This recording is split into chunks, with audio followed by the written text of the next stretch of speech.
Hey guys, Sandy from Sandy's Guitars, and I guess I'm just gonna talk about this. This is kind of off the cuff. I'm kind of ranting here. I don't know. So the clickbait thumbnail, I'm not bored with guitar. Okay, I don't find guitar boring. That said, I'd have to say I am starting to find the guitar designs getting a bit boring. Okay, so I have been playing guitar at least semi-professionally to that level. I don't know, about 15 years, I guess.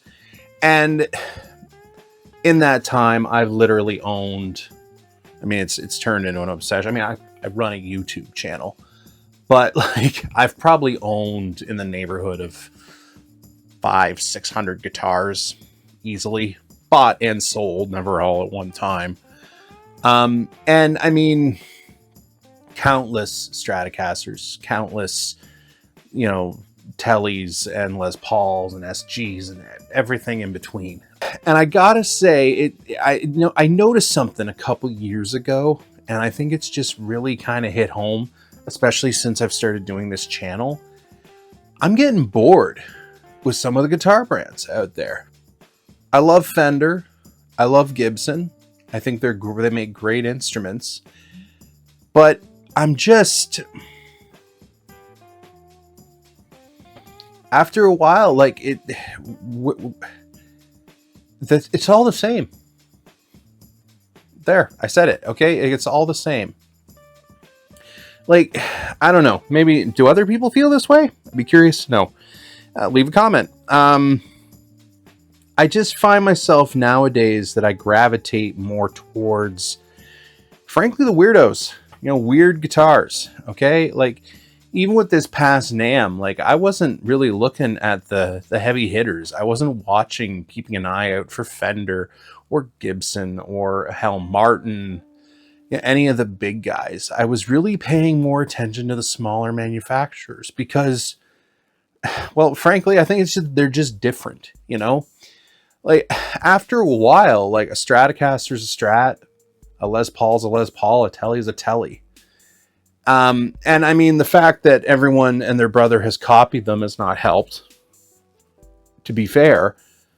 But I mean, every damn year, they're just, honestly, it just seems like the same damn car, but a new coat of paint. Like how many Strats do you need? I love Stratocasters, but how many do you need? All right. Like, oh, it's got a slightly different finish, or oh, the fingerboard radius is a little bit different, and oh, this one we upgraded the pickups. But they're meant to sound exactly the same as they did 50 years ago. Like after a while, there's no change, there's no difference in these things.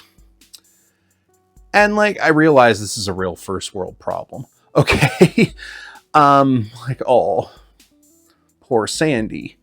You're not getting a brand new guitar, and it's something that you've played 100 times before. Oh, so sad. Well, okay, I get that. But I don't know. I'm just saying, like, I personally am finding myself more drawn to, nowadays, the underdogs, okay? The smaller builders, because I think they're forced to be innovative, all right?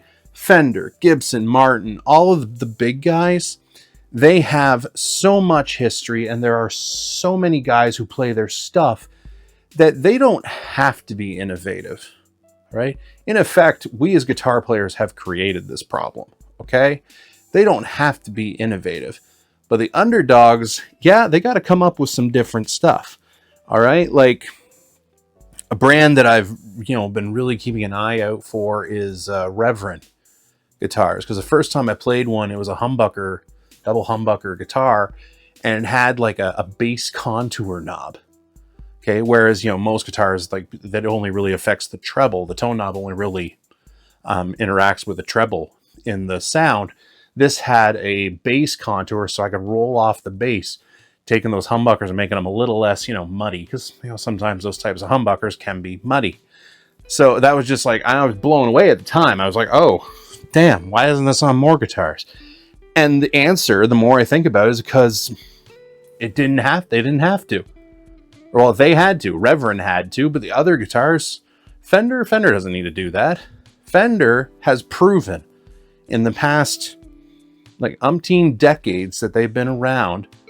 All right, like we're going on what, 70, 80 years at this point. They have proven, okay, that they're they're like Pokemon games. All right, they can just keep putting out the same goddamn guitar every year, make minor changes, and people will buy them up like crazy. Okay, kind of a weird analogy, but yes, guitars are like Pokemon games.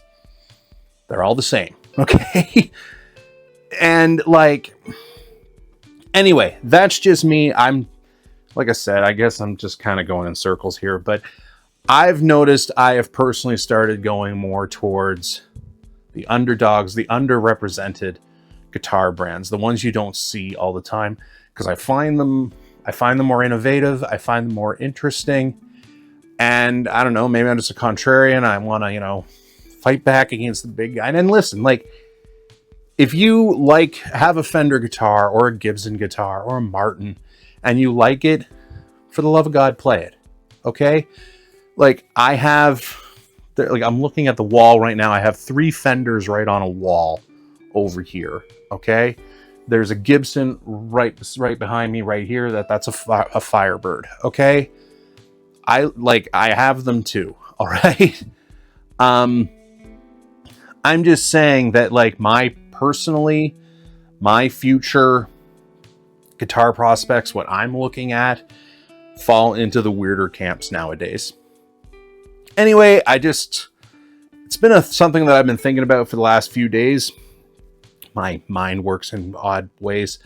And I just wanted to throw it in a video and see what other people think. What do you guys think? Are you starting to look at different brands? Have you gotten kind of bored with what the major companies are coming out with? Okay? Or is it one of those situations of, it isn't broken, don't fix it? I don't know. Let me know your thoughts. Leave a comment. I'd love to hear from you. As always, hit the subscribe button. Just again, trying to make this thing grow. Check me out on social media. Sandy from Sandy's Guitars. Keep practicing. You're getting there. Take care.